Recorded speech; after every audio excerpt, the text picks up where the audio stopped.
Graça e paz, meu amigo e irmão, eu espero em Deus que você e todos em sua casa estejam bem seguros nestes dias.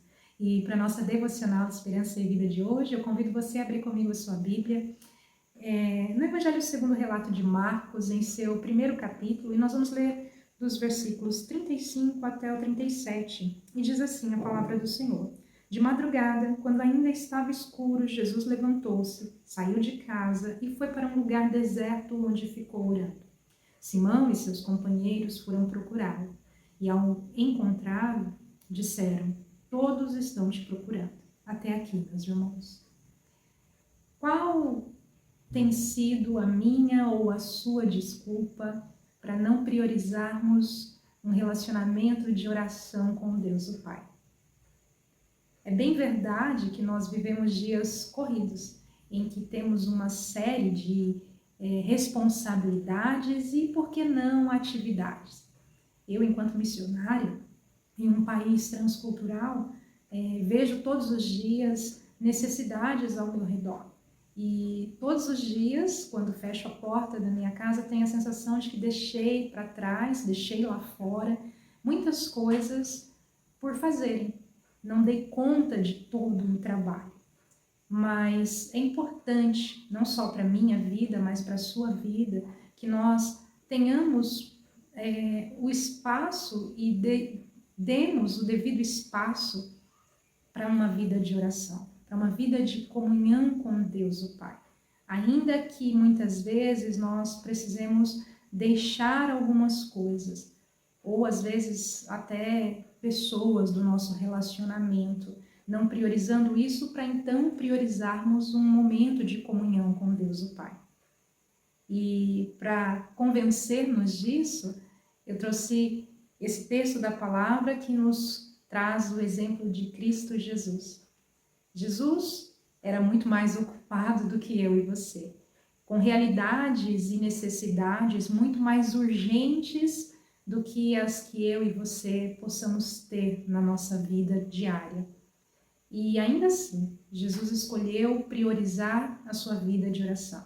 Se você voltar alguns versículos aí neste mesmo capítulo, você vai ver que logo depois de ter sido batizado, Jesus ele já inicia ali o seu trabalho missionário, vamos assim dizer, trazendo a convocação dos seus primeiros discípulos.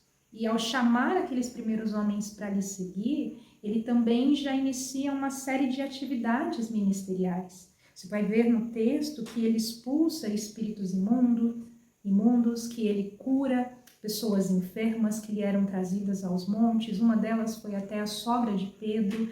E ele está sempre servindo aquela multidão. Mas nesse dia, nessa madrugada, ele se levanta antes de todos e sai daquela casa, ausentando-se daquelas pessoas, ausentando-se dos seus discípulos, dos seus amigos, dos que estavam a rodeá-lo, para dedicar-se tão somente à sua rotina de oração, ao seu relacionamento com Deus o Pai.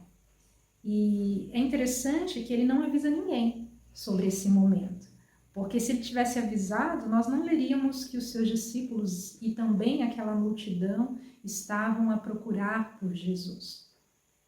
E quanto a mim e a você?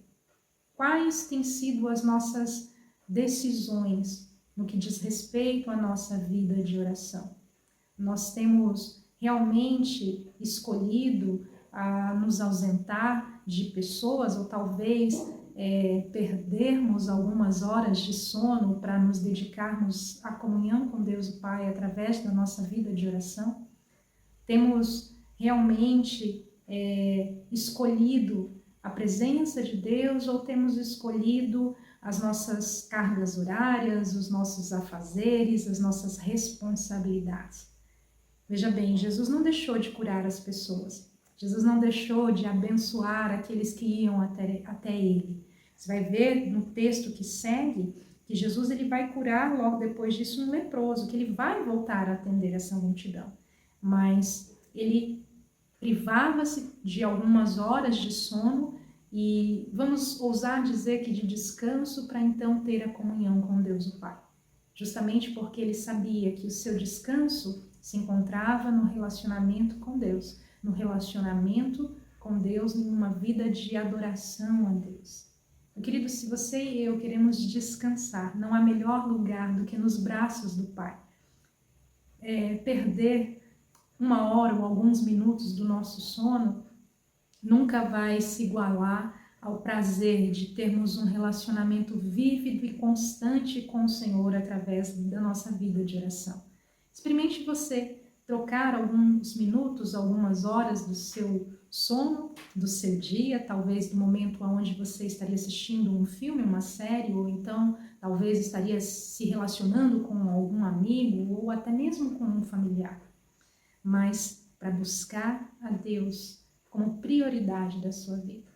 E aí, todas essas demais coisas no seu relacionamento familiar, na sua profissão, no seu descanso, em todas as coisas serão acrescentadas por esse Deus que está sempre pronto a nos ouvir.